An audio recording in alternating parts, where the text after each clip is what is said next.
Hello, everybody. I am Mike from the Rewatch Project podcast with Hannah and Mike, and I am a lifelong Star Trek and Star Wars fan watching classic Doctor Who for the very first time. So we have reached the next of the William Hartnell era serials, the serial The Aztec, and we're on part one, which is called The Temple of Evil.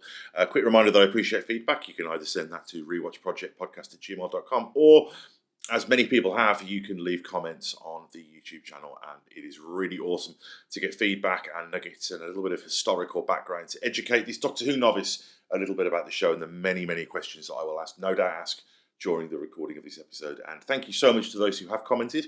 I will be definitely working my way through those comments and responding to them and addressing them and maybe even mentioning some of them here on the recordings. But let's not mess around. Let's get to part one of the Aztecs.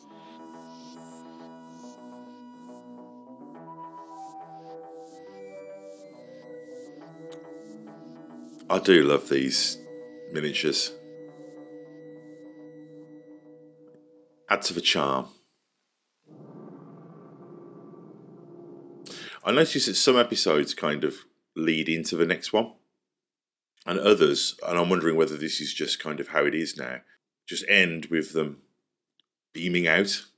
Sorry, I'm a Star Trek fan. I'm being indoctrinated, but not necessarily in the situation. Like some of the earlier episodes almost felt like what we'd see many years later with Quantum Leap, where Sam would leap into the next body and have his oh boy moments. But no, here it's very much open-ended, and I don't know whether that was maybe that they weren't always certain where they were going to go, or maybe they didn't have they weren't far enough along on the production to preface where they were going.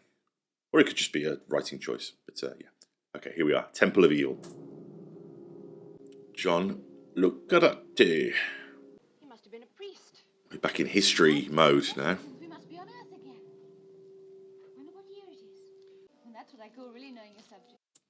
Of course, I said in the last episode that the show seemed to be moving away from its educational mandate. And as is often the case with Doctor Who, I am immediately proven wrong.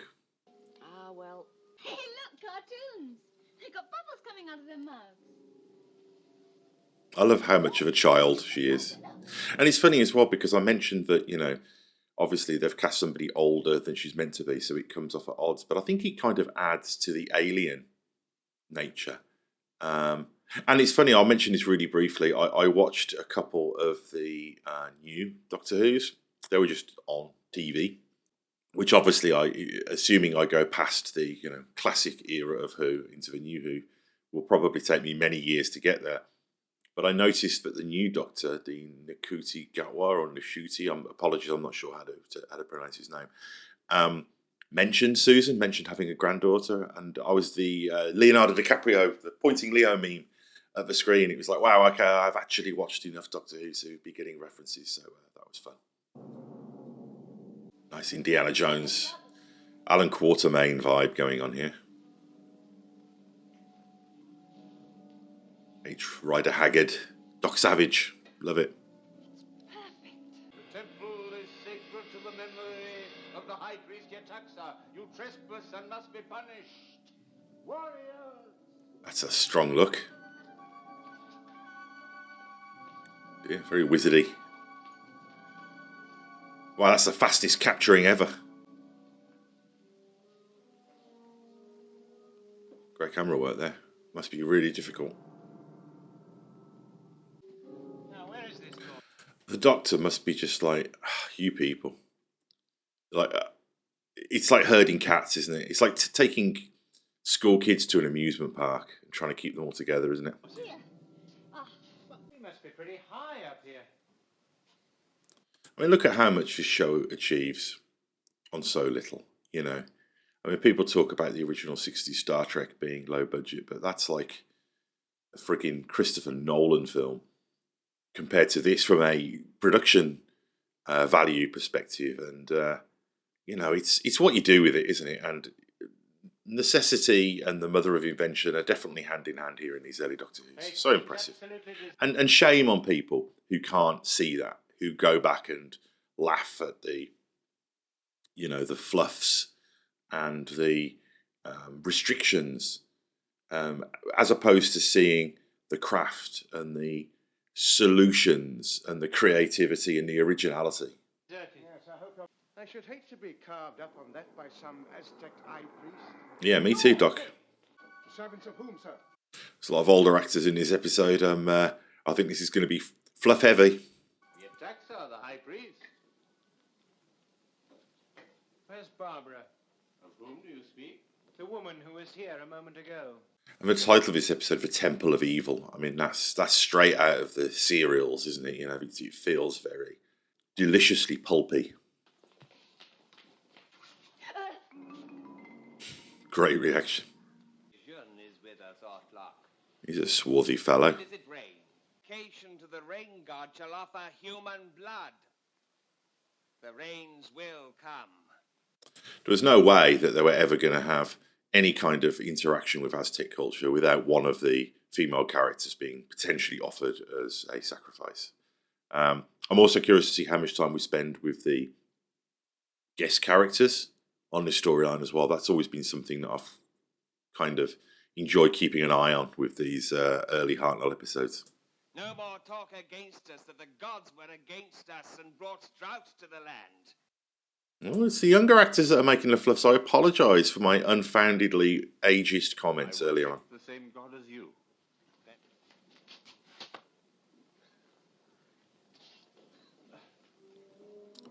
They were very well mannered butchers. What was his name? Ortlock. That's right, Ortlock. Ortlock. Ortlock. Well, he said we were the servants of the Ataxa. Ortlock. Who they think you are? Yes, And we're your servants. that's right. Charming. Well, it's very useful for us, Doctor. But we're men. Too many- If the Aztecs decide you're not what you're supposed to be, then we shall all die. Oh, she's going to have to blag it. Great spirit of the Ataxa. Then Barbara will appear and down will come the rains. I shall do as the High Priest requests. No pressure. O great spirit, grant us this our wish that we may be your eyes and Grant. ears among the people. There's been some great headwear in the last few episodes of Who.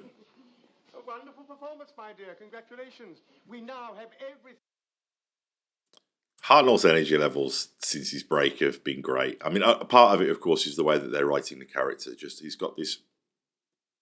They've removed the creepiness and replaced it with a kind of joie de vivre, which is very entertaining. Exactly. We do? Yes. One other thing that I've noticed as well, and I'd be curious to see if this changes, is the first episode of serials are often the most entertaining because they've got that element of discovery and they've got an energy about them. And it does feel to me a little bit like some of the later episodes do get a little bit bogged down and convoluted and perhaps over-reliant on guest characters. And I'll be interested to see, I'm not sure how many parts this one is. As I say, I don't do any pre-research. That's kind of the point of this. And, you know, in the other podcasts that I do quite a lot of research and I'm used to talking about things that I know a lot about on a geeky kind of level. So it is an interesting experience for me, kind of embracing the ignorance of that. So, yeah, I'm curious to see as this storyline progresses, whether it can maintain that momentum, because I think that has been something that they've struggled with because they are longer storylines. So we will see. But again, I don't know. This could just be a two-parter for all I know. So let's find out, although you probably already know, gentle viewer. A warrior favoured of the gods. But Ixter is He's our a chosen shifty warrior. bugger, isn't he? To prove himself more worthy. Oh, Ian. Classic Ian Pickle here. Yeah, look at this guy with his noddy holder hair. Ian, that fine mid-60s specimen of masculinity, going to be fighting for the honour of leading in battle. What manner of warrior is this? So like a fight in a tiny room. I think I mentioned before that I think one of the things that's so endearing about this show, because of the the limitations that we know the show had, is that it made it easily imitated on the playground. I mean, this looks like me and a couple of my mates at school with sticks fighting. And the original Star Trek was a little bit like that as well. It wasn't slick, it wasn't fast editing. You didn't have, top drawer Hong Kong choreographers coming in. You had a couple of vaguely in shape dudes with sticks, and I think that really adds to the power of how much this show would have fueled your imagination as a child, because you could do things that felt of a piece. It looked attainable, I guess is what I'm trying to say. I'll be curious to know if there's any listeners here who watched these on the first run when they were kids, and whether did it guide your play at school and your imagination? Were there toys? I'm just I want to know what was it like being a child in the 60s watching Doctor Who? If anybody listens here, I'd be really interested to learn about your experiences. Even more. And I tell you, Ian, 6 warriors dwelt here. Ian? Only I remain. The remainder of their lives free from responsibility and care. Poor old souls. They must be bought. Oh, that sounds pretty cool. They often seek the accumulated wisdom of their years. Man? And what about her? Kameka. Of all those here, her advice is most sought after. What did you say her name was? The Doctor getting a bit noticing a lady. Wit and interest. In spite of the drought, there's plenty of water for the flowers. What a smoothie. That's all opening line from the Doctor there. Starve for beauty. Oh, thank you. Doctor. Oh, my dear Chesterton. This dear lady. Oh, wow. I'll tell you, Ian gets to wear all the cool costumes, doesn't he? Look at this guy. Me, between myself and the son of the man who built the temple. That's kind of you, madam. Pray excuse me. Nicely recovered. I mean, it would be hard to concentrate on your dialogue when you've got Ian standing ahead of you, standing in front of you, looking like he's auditioning for Sesame Street. Charming person. So intelligent and gentle. Doctor, there is to be a human sacrifice today. Yeah. Come back, Doc. The rain god. There's no buts about it. If human sacrifice is essential here and it's their tradition, then let them get on with it. Wow, that's kind of like the Star Trek Prime Directive dilemma, isn't it? This non-interference clause. Interesting to see that coming up. Again, reminds you But for our sake, that the Doctor will do what has to be done in certain situations. Promise. Susan, please go outside and don't let anybody in. I feel like that's going to be important. And I forbid it. Barbara, no. There'll be no sacrifice this afternoon, Doctor. Or ever again. The reincarnation of your... Yeah, that was going to happen. Breaking the Prime Directive there. You can't bring your values to other cultures. We know this. Barbara, one last appeal. What you are trying to do is utterly impossible. I know. Believe me, I know. Oh, that's interesting. There's a element of tragic knowledge suggested by Hartnell's performance here. And look at his face there as well. You can really see the thinking behind the face there. Not Barbara. We linger on him as well. The filmmakers are telling us that's important. Oh, absolute power corrupting absolutely. She's got a bit of a Sesame Street thing going on here as well. Great costuming though. Joking aside, this is a very nice looking episode.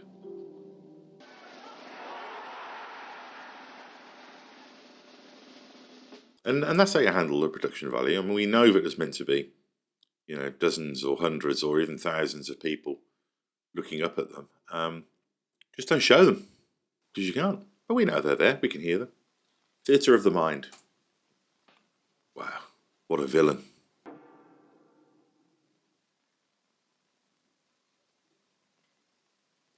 It's commitment. With death came... Oh dear. Without your sacrifice came rain. And I shall destroy her.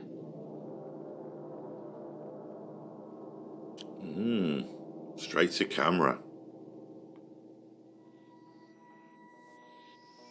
The Warriors of Death. Yeah, that was fun. Real energy, Hartnell on form, some good scenery chewing, some great costumes,